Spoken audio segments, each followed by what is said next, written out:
이번 주에 저희가 계속 창세기를 묵상하게 됩니다. 특별히 이제 요셉. 근데 요셉은 보통 우리가 꿈꾸는 자 요셉 이렇게 하죠. 꿈을 놓치지 않았더니 하나님께서 그 꿈을 결국 이루어 주셨다. 이런 메시지를 보통 우리가 선포하게 됩니다. 그런데 이번 주 제가 말씀 묵상하면서 전혀 다른 요셉의 이야기에 제 마음이 붙들린 것을 경험하게 됐습니다. 꿈꾸는 자 요셉, 그것이 아니라 제 눈에 새롭게 보인 이 요셉, 그가 겪고 있는 일은 이렇게 정리가 됐습니다. 잘못한 대가를 성실하게 지불하고 있는 요셉. 조셉이 말하자면 요셉이 paying the price for his wrongdoings, 그거 한다는 거죠. 뿐만 아니라 이걸 좀 더 우리가 쉽게 들을 수 있는 이야기로 하면 이렇게 될 수 있을 것 같아요. 입만 살아있는 요셉, 된통당하는 요셉, 사람 되어가는 요셉. 저는 이렇게 이제 보였습니다. 여러분에겐 요셉이 어떤 일을 겪고 있는 것처럼 보이십니까? 요셉이 어떤 사람이 되어가고 있는 것 같습니까? 우리 자신도 마찬가지입니다. 오늘 우리가 예배하면서 중요한 것은 이젠 우리가 어떤 사람이 되고 있느냐, 아이덴티티는 항상 중요합니다. 나의 나됨, 이 아이덴티티, 나의 나됨이 잘 세워지지 않으면 주변 사람들 아니면 상황이 바뀌면 다 흔들리게 되어 있거든요. 그래서 이 아이덴티티를 분명히 하는 것. 요셉이 어떤 사람으로 세워지듯이 또 우리도 어떤 사람으로 세워지고 있는지, 아니면 개인의 문제가 아니라 하나님이 우리 그리스도의 몸 교회의 지체가 되셨는데 비즈니스 현장에서건 아니면 가족 아니면 교우들 간의 사이, 다른 모든 사람들과의 관계 속에서 과연 나는 또 우리는 어떤 사람들로 세워져 가고 있는지 그것을 발견하는 것이 중요하다는 것입니다. 저는 믿습니다. 세상을 변화시키는 교회, 세상의 소망이 되는 교회가 되기 위해서 그 디렉션을 분명히 가지고 나가는 것 우리에게 다 필요한 줄 믿거든요. 우리의 씨름은 이 어둠의 세상 주관자들과 하늘에 있는 악의 영들에 대함이라. 우리의 씨름이 과연 어떤 씨름을 하고 있는 것인지, 제대로 된 씨름인지, 아니면 씨름 자체에서도 씨름만 이기면 되는 건지, 아니면 하나님께서는 씨름, 우리의 모든 스트러글, 삶의 페인, 우리의 흔들림, 그 가운데서 하나님은 그 씨름을 통해서 우리를 만들어 나가고 계신 그 하나님을 우리가 만나고 있는지, 내 안에서 변화가 그렇게 일어나고 있는지, 아니면 우리는 함께 모여서 어떤 믿음의 공동체가 돼가고 있는지, 세상에 소망을 주는 그 꿈의 교회가 되고 있는지 그것을 점검하게 된다는 것입니다. 저는 여러분들 축복합니다. 믿음의 교회를 바로 세워나가면 세상을 바꿔나가는 그 하나님의 역사가 그 안에 충만하게 이루어질 걸 믿습니다. 그렇죠? 믿음의 교회. 오늘 희망개척 5번째 요셉 얘기를 하려고 합니다. 잘못한 대가를 성실하게 지불하고 있는 요셉, 잘못한 대가를 지불케 하시는 성실하신 하나님, 하나님이 만들어 나가시는 요셉을 한번 함께 나누고 싶습니다. 희망개척 사명의 사람, 그것은 그냥 만들어지지 않는 것 같습니다. 위기를 통해서 만들어진다. 그래서 여러분들에게 한번 질문하겠습니다. 요즘 여러분들은 어떤 위기 앞에 계십니까? 저는 확신합니다. 위기를 잘 감당하면 우리가 하나님께서 세우시는 희망, 새로운 사명의 사람이 세워질 걸 믿습니다. 이왕 신앙생활하는 것, 성실한 믿음의 사람, 저도 그것이 이런 상황 속에서, 요즘의 모든 상황 속에서 다시 생각하게 되는 것이고, 또 우리가 그렇게 갔으면 좋겠다 그 생각합니다. 때로는 신앙생활에 우리가 외로울 때도 있거든요. 또 일터에서도 외롭고 다 얘기 나눌 수 없지만 그래서 외로움도 있는데, 그래도 믿음의 사람이 내 옆에 누군가 서주면, 누군가 함께 서주는 사람들이 있고, 또 더구나 중요한 것은 하나님께서 내 그 삶의 현장에서 같이 있는다는 것을 느끼게 되면 하나님의 큰 위로를 경험하게 될 걸 믿습니다. 그래서 여러분들 저는 위로하고 싶어요. 어느 마을에 나이가 지긋하신 백정이 고기를 팔고 있었습니다. 젊은 양반, 그러니까 부처는 이제 백정 부처죠. 그런데 클래스로 따지면 third class of the untouchable 이쯤 되는 것입니다. 그런데 이제는 이 젊은 양반, 노블 클래스의 한 이 영퍼슨이 와서 이렇게 이제 주문하는 거죠. 예, 하대하는 거죠. 야, 이놈아, 고기 한 근 줘. 이렇게 얘기했습니다. 그랬더니 이 백정이 마음이 상하긴 했지만 내색하지 않고 고기 한 근을 탁 끊어서 딱 줬어요. 그런데 금방 또 이제는 양반 하나가 들어왔는데, 이제는 좀 나이가 지긋한 양반이 딱 들어와서 이렇게 얘기하는 것입니다. 이보시게 백정 선생, 나도 고기 한 근 주시게. 그랬더니 나이 든 이 백정이 기분이 좀 괜찮아졌습니다. 그래서 이제는 딱 한 근만 자르려고 그러다가 약간 더 옮겨서 한 근 반쯤 딱 해서 딱 그렇게 여기 있습니다 이렇게 줬어요. 그랬더니 거기 젊은 양반이 그걸 딱 보고 왜 내 거는 이렇게 작고 저기는 큰가 해서 약간 따지기 시작했습니다. 그래서 왜 그렇게 줬냐 하니까 이 백정 이분이 이렇게 얘기했다는 것입니다. 당신 고기는 백정놈이 자른 거고 이분 고기는 백정 선생이 자른 거다. 예. 아버지 야곱의 편애라는 것은 형제들 제쳐놓고 편파적으로 사랑했다는 거죠. 요셉은 버릇없이 컸습니다. 요셉은 자기밖에 몰랐습니다. 기고만장한 아이가 됐습니다. 잘난 척 많이 했습니다. 그래서 꿈 이야기 하면 마음에 그것을 담아둘 줄 아는 마음의 그릇이 있어야 되는데, 마음에 그것을 하나님께 주시는 그릇 안에서 담지 못하고 그것을 잘난 척하는 데 사용했던 것이죠. 그래서 형들한테 가서 얘기한 것입니다. 내가 이런 꿈을 꾸는데 나는 가만히 있고 형들이 나한테 다 절하는 그런 꿈 이야기를 했습니다. 어떻겠습니까? 예. 어느 날 이제 야곱이 그를 형들 양치는데 어떤지 한번 가서 보고 오라고 그랬습니다. 예. 그래서 이제는 이 요셉이 올 때 그 형들이 이렇게 얘기했습니다. 창세기 37장 20절 우리가 오늘 읽었는데 이렇게 얘기했습니다. 자, 저 녀석이 온다. 저 녀석을 죽여서 아무 구덩이나 던져놓고 사나운 들짐승이 잡아먹었다고 하자. 그리고 그 녀석의 꿈이 어떻게 되나 보자. 예. 야, 꿈꾸는 녀석, 저 녀석이 오는데 우리가 저를 죽이자 그랬습니다. 그랬을 때 그의 꿈이 어떻게 되는지 한번 보자 그랬습니다.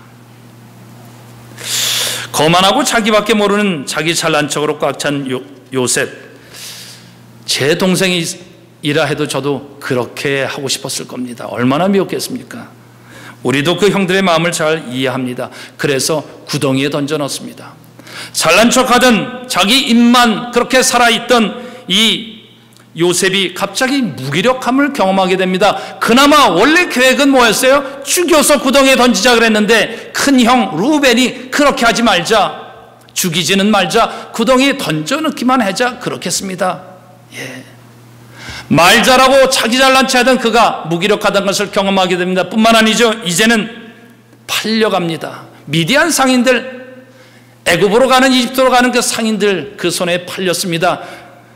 꿈 이야기나 짓거리던 자가 이제는 노예, 종, 노릇, 입 꽉 아무 말도 하지 못하는 그런 존재로 전락하게 됐습니다. 그나마 감사했었던 것은 유다가 이제는 그 형이 얘기했던 거죠. 그냥 여기에 구덩이에 놔두게 되면 굶어 죽게 될 것이니까 그것이 걱정이 돼서 아니다, 우리가 뭔가 다른 방법을 생각해보자, 팔아버리자 그랬습니다. 예, 그래서 유다는 마음 생각한 거죠. 어떻게 하면 목숨이라도 살릴까. 루벤 형과 유다 형의 그 도움으로 목숨은 건지고 그렇게 팔려갔던 것 아니겠습니까? 이집트로 끌려갔죠. 보디발, 그 파라오 경호대장의 그 집에 이제 노예로 팔리게 됐습니다. 그런데 우리가 읽지 않았지만 39장 3절에 이렇게 나옵니다. 주님께서 그 요셉과 함께 계셔서 앞길이 잘 열리도록 그를 돌보셨다. 보디발은 요셉이 마음에 들어서 그를 신복으로 삼고 집안일과 재산을 모두 요셉에게 맡겨 관리하게 하였다. 도대체 무슨 일이 일어난 것인지 하나님은 그때 오히려 그와 함께하고 그를 도와주겠다 그렇게 얘기하시고 실제로 그 현장 그렇게 보디발의 눈에 들게 그렇게 만들어버린 거죠. 이상합니다. 자기 잘난 맛을 사는 말 많던 요셉을 하나님께서는 지켜주시는 것, 도대체 무슨 일을 하나님께서 하시는 것인가? 모든 문제의 발단은 뭐냐면 그 요셉의 아버지 야곱이 편애하는 것, 그만 특별히 사랑했기 때문에 형들의 미움을 받았던 것 아니었습니까? 그런데 하나님도 마치 편애하듯이 요셉이 어떤 짓을 하고 어떤 마음으로 사는지 다 알고 있음에도 불구하고 그가 애굽에 그렇게 끌려갔을 때 그를 다 보호해 준다는 것입니다. 부당하게 느껴지지 않습니까? 물론 어떤 분들은 이렇게 얘기합니다. 하나님은 그렇게 결정한 것이고 편애하는 것은 하나님의 마음이고 그것이 하나님의 예정이었다고. 그러나 여러분은 어떻게 생각하십니까?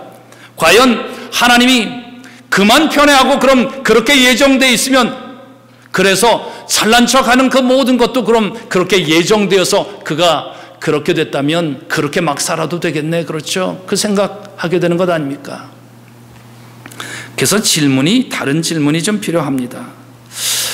하나님은 편애했기 때문에 그와 함께 하셨던 것인가? 아니면 하나님은 아직은 잘난 척하고 자기밖에 모르지만 그래도 그를 버릴 수가 없어서 그를 이제는 다시 한 번의 기회, 세컨드 찬스를 주기 위해서 그와 함께 하시고 또 그 안에 끊임없이 그가 이제는 변해갈 수 있는 새로운 사람, 소망을 가지고 그의 삶에 개입한 것은 아닌가, 이 질문이 필요하다는 것이죠.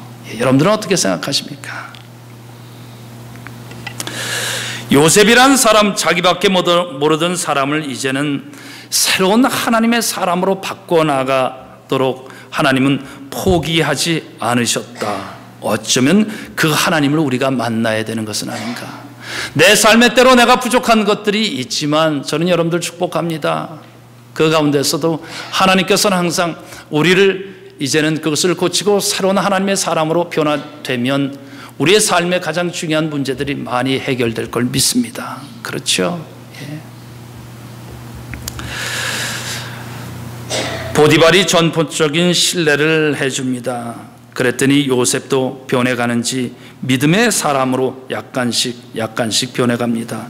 보디발의 아내가 유혹을 했을 때도 이렇게 말합니다. 주인께서는 모든 것을 나에게 맡긴 것, 그것은 나를 믿어줬고 집안일을 다 이렇게 하고 간섭하지 않으셨는데 그래서 나를 믿어줬는데 그 믿음을 제가 저버릴 수는 없습니다.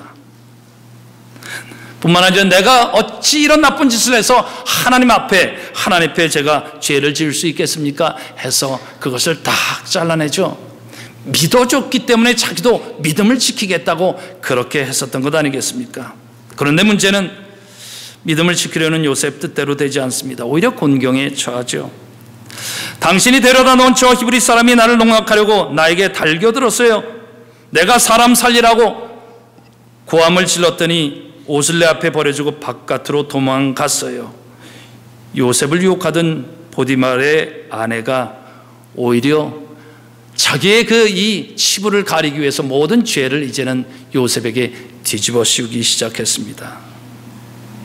보디발의 집에서 억울한 일을 당한 것입니다. 해명할 기회조차 주어지지 않았어요. 자기를 믿었던 이 보디발 한번 물어봄직한데 도대체 무슨 일이 있었던 것이냐 물어봄직한데 물어보지도 않습니다. 그래서 외면당하고 감옥에 갇히게 됐다는 것입니다.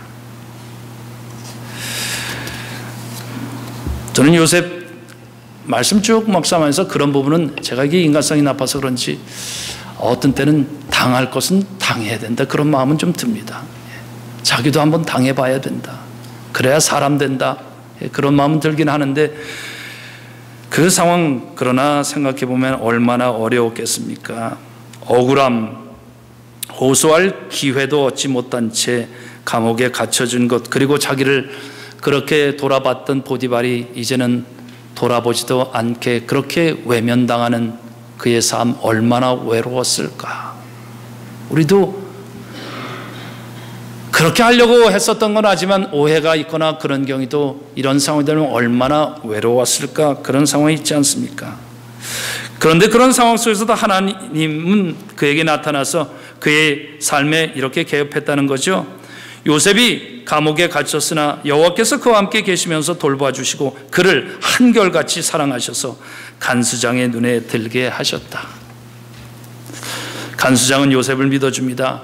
그 감옥 안의 모든 일을 다 맡깁니다. 말하자면 이제는 하나님께서는 요셉이 다른 믿어주는 사람들을 통해서 그 또한 자기밖에 못 얻은 사람에서 믿음의 사람으로 변화시켜 나가는 하나님의 역사를 우리가 보게 된다는 거죠.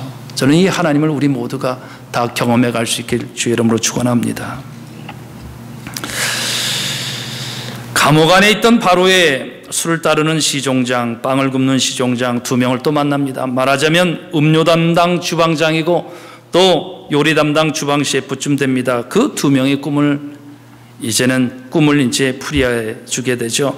술을 맡은 주방장, 포도나무 가지가 3개가 나오고, 그리고 거기서 이제 열매가 맺히고, 그리고 그것을 줍을 짜서 이 왕에게 드리는 꿈을 꿨다고 그러니까 3일 후에 좋은 일이 있을 것이다, 그렇게 얘기합니다. 그리고 그때 나를 꼭 기억해 줬으면 좋겠습니다. 내가 억울하게 여기에 갇혔는데 그때 나를 좀 기억해서 나의 이 억울함을 풀어줬으면 좋겠습니다, 그렇게 얘기했고, 다른 이제는 그 요리를 맡은 그 사람에게는 이제 바구니가 머리에 3개가 왔는데, 그러면서 당신은 3일 후에 죽게 될 것이다, 그렇게 얘기했습니다. 예. 그런데 성경 말씀은 또 이렇게 되어 있습니다. 술잔 올리던 그 시종장, 이제 자기가 말하자면 복권되고 나서 어떤 태도를 보였냐면 이렇게 얘기합니다. 그러나 술잔을 올리는 시종장은 요셉을 기억하지 못하였다. 그는 요셉을 잊고 있었다. 그로부터 만 2년이 지날 때까지. 잊혀진다는 것은 어려운 것이죠. 네. 어떻게 보면 유일한 희망의 끈이었습니다. 그 시종장. 그렇죠. 그에게 그렇게 간절히 부탁했고 자기도 그렇게 다 말했는데, 막상 자기가 이제는 살아남고 복권이 되고 나자 그 보디발의 감옥은, 그리고 그 안에 있었던 자기에게 좋은 꿈 해몽을 줬던 요셉은 기억되지도 않게 됐습니다. 유일한 희망의 끈이 이제 끊겨져 버리게 된 거죠. 1년도 아니고 2년씩이나. 생각해 볼 필요가 있습니다. 우리도 과연 1년이 아니라 2년 정도 그렇게 되면 우리는 과연 그때까지 살아남을 수 있을까? 아무도 나를 돌아보지 않는데, 그나마 약속했던 그 사람마저도 나를 기억하지 않고 잊어버렸는데, 과연 나는 그 감옥에서 어떻게 살까? 여러분들은 어떻게 생각하십니까? 아니면 이런 질문도 필요하죠. 하나님은 왜 1년이 아니라 2년째 그 힘든 시간을 그대로 내버려 두시는 것일까? 여기서 좀 적극적으로 2가지 질문을 이렇게 정리해 볼 필요가 있을 것입니다. 첫 번째는 이거예요. 꿈꾸는 자 요셉, 하나님이 편애를 하시는 것 같지 않고 요셉에게 기회를 주시는 것 같은데, 그러면 하나님께서는 도와주시면서 왜 일이 자꾸 때로는 풀려가려고 하다 꼬이도록 하는 것을 내버려 두시는 것일까? 감옥에서 나가는 것이 하나님이 원하시는 것이었을 텐데, 왜 하나님은 요셉이란 사람을 그대로 감옥에 내버려 두고 계시는 것일까? 도대체 하나님은 무슨 일을 하시는 것일까? 이 질문이 하나고, 2번째는 이겁니다. 꿈 해몽이나 좀 할 줄 아는 이 요셉을 바꾸는 건 과연 무엇이었을까? 나중에 그가 총리 대신이 되는데, 이제는 7년 동안 풍년이 있을 것이고 7년 동안 가뭄이 있게 될 것인데, 꿈 해몽이나 한다고 해서 그래서 총리 대신을 시키면 과연 이 요셉은 7년 풍년과 7년 가뭄을 감당하면서 대처해 나갈 수 있는 그런 사람이 될 것인가 아닌가? 오늘날 우리 신앙으로 얘기하면 이렇게 얘기할 수 있습니다. 신앙생활 좀 했다고 해서 우리가 우리의 삶의 가뭄, 때로는 우리의 삶의 풍년의 삶이 이렇게 격차로 해서 왔을 때 우리는 우리의 삶의 가뭄과 또 우리의 삶의 풍년들을 제대로 감당하는 사람이 될 수 있을까? 아니면 은혜 좀 받았다고 해서 과연 이 세상을 잘 감당하는 나인가 아닌가 하는 질문이라는 것입니다. 저는 요즘 여러 가지 일을 감당하면서 하나님께 제 마음에 주시는 그 관심이 약간 변하는 것을 좀 느껴요. 그전엔 제가 하나님의 은혜를 많이 간구하죠. 하나님의 은혜를 주시옵소서. 예. 은혜와 믿음은 항상 중요한데, 그전에는 은혜를 많이 이렇게 구했는데, 요즘은 하나님께 주시는 정말 많은 질문해 주시는 것이 이 다른 부분입니다. 그것은 믿음입니다. 믿음. 나는 믿음이 있나? 나는 믿음의 사람인가? 예. 분명히 믿는다고 그렇게 하는데 하나님께서는 자꾸 질문하는 것 같아요. 어떤 상황이 되더라도 너는 믿음이 있는지 그것을 자꾸 질문하시는 것 같아요. 기도에도 성장 기도가 있고 성장 질문이 있죠. 예를 들어서 성장 기도는 이런 거예요. 하나님, 제가 은혜 받기를 원합니다. 제 삶이 새로워지길 원합니다. 그러니 하나님, 저에게 하나님의 은혜와 하나님의 말씀을 주십시오. 이게 이제 성장의 기도죠. 그런데 동시에 따라붙어야 될 것이 성장의 질문이 있습니다. 은혜를 주시면 하나님, 저에게 이 은혜를 주시는데 감사합니다. 그것뿐만 아니라 하나 더 질문으로 나가야 되죠. 그것은 하나님, 나에게 왜 이렇게 은혜를 많이 주십니까? 아니면 내 삶에 보시는 복이 있다면 하나님, 나에게 이런 축복을 왜 주시는 것입니까? 하면서 질문을 하면 이제는 우리가 하나님께서 원하시는 성장, 그 단계를 이제 나아가게 되는 것 아니겠습니까? 저는 여러분들 축복합니다. 항상 성장의 기도를 할 수 있는 여러분이 되길 주의 이름으로 축원합니다. 성장의 질문을 해야 되는 거죠. 그래야 이제는 하나님 안에서 어떤 사람이 되는지, 교회도 마찬가지고 그렇게 이제 나아가게 될 수 있는 것입니다. 왜 은혜에서 믿음으로 자꾸 하나님께 질문을 주시나? 너희가 그 은혜를 인하여 믿음으로 말미암아 구원을 얻었나니 이것이 너희에게서 난 것이 아니요 하나님의 선물이라. 행위에서 난 것이 아니니 이는 아무도 자랑치 못하게 하려 함이라. 은혜를 받았으면 이제는 믿음이 생긴다는 것인데, 그런 면에서 다시 이 말씀을 잘 보면 하나님께서 은혜를 주시는 이유는 우리를 어떤 사람으로 바꾸려 하시느냐? 뭐죠? 믿음의 사람이 되라 하시는 줄 믿습니다. 믿음의 사람. 한번 우리를 점검해 볼 필요가 있어요. 나는 믿음의 사람인가 아닌가? 이런 경험이 여러분들에게 있을 것입니다. 누군가를 믿어주었는데 그 사람이 여러분의 믿음을 저버린 것, 그래서 믿음을 저버린, 배반당했던 어떤 그런 경험을 했던 분들 있을 것입니다. 믿음이 무너지면 얼마나 아픈지, 얼마나 힘든지. 같이 신앙생활하면서 같이 가자 했는데 믿음이 무너지면 어떤 것인가? 참 믿음이 아픈 것입니다. 그래서 이제 질문하게 되는 것 아니겠습니까? 더 분명하게 되는 것은 하나님이 우리에게 은혜를 주시는 것은 하나님을 향한 믿음뿐만 아니라 그 믿음을 통해서 우리와 서로를 향해서 믿음의 사람이 되어주라는 것이 하나님이 우리를 향한 그 부름인 것 아닙니까? 그렇죠. 믿으려고 했는데, 믿어주었는데 믿음의 배반을 당한 것들이 우리에게 있는 많은 아픔과 슬픔, 그렇죠. 그래서 이 믿음, 그런 면에서 또 질문하게 되는 거죠. 왜 하나님께서는 행위로 구원을 얻도록 하지 않으시고 내 믿음이 너를 구원하였다 이렇게 하면서 왜 믿음에 초점을 두시는 것일까? 행위는 드러나는 것이니까 어떻게 보면 더 분명하게 볼 수 있는 것인데 왜 하나님께서는 보이지 않는 것, 근데 어떻게 보면 행위는 어려운 것 같고 믿음은 또 쉬운 것 같은데 왜 이 쉬운 길을 택했나? 그런데 과연 쉽긴 쉬운가? 믿음이. 행위는 겉으로 드러나기 때문에 겉으로는 알 수 있지만 사실은 그래서 다른 사람의 눈은 속일 수 있는 것 아닙니까? 그런데 믿음이라는 것은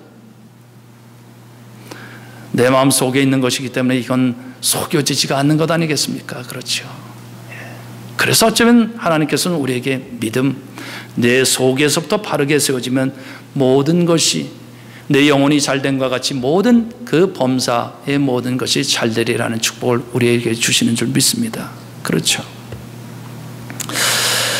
사단이 무너뜨리고 가는 것을 잘 알 필요가 있습니다. 사단은 먼저 하나님과 우리 사이를 갈라 놓으려고 항상 그 틈을 염탐하죠. 그리고 사단이 두 번째는 이 사람과 사람, 교들과 교들 사이를 자꾸 가난하려고 그렇게 하는 것입니다. 그때 사단이 쓰는 도구가 뭡니까? 그거는 의심케 하고 불신케 하는 것.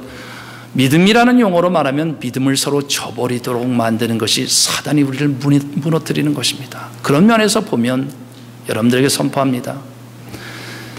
사단을 이기는 유일한 길은 우리가 서로 믿는 하나님의 믿음 안에 거할 뿐만 아니라 서로 간의 믿음을 지켜나간 믿음의 공동체를 만들어 나가면 어떤 사단의 흔들림도 우리가 감당해 내게 될 걸 믿습니다.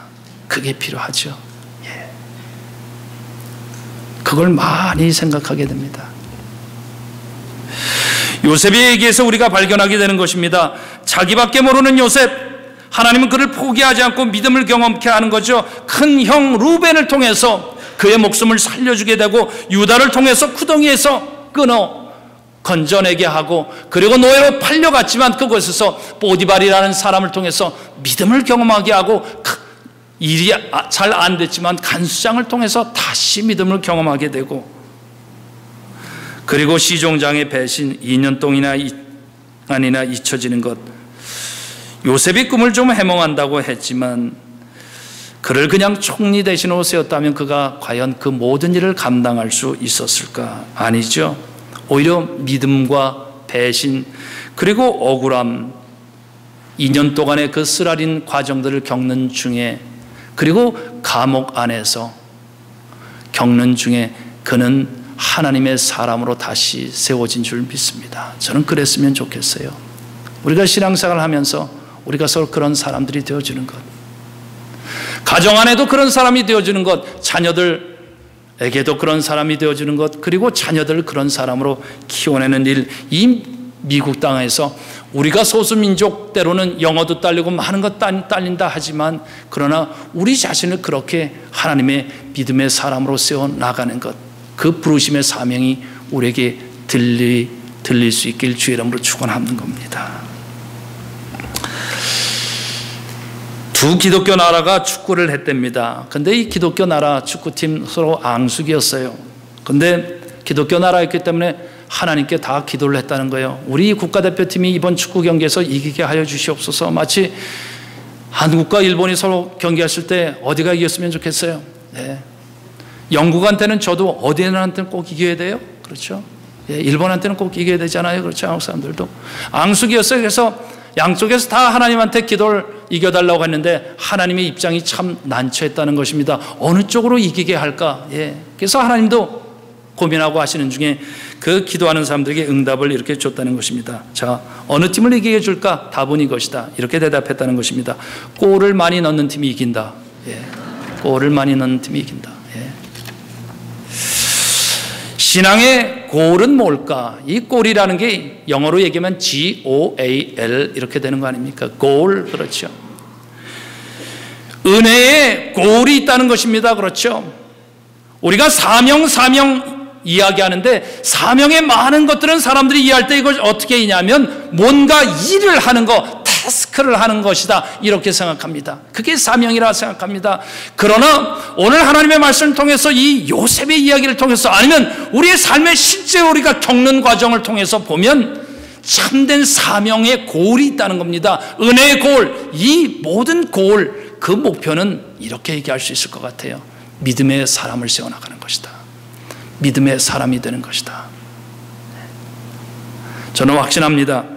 어떤 상황 속에서도, 믿을 수 없는 상황에서도 믿음을 지키는 사람이 있으면, 그 다음에 서로 믿을 만한 사람이 서로에게 되어준다면, 그리고 그것을 지켜나가면 어떤 삶의 어려운 상황에서도 우리는 그것을 함께 이겨내게 될 걸 믿습니다.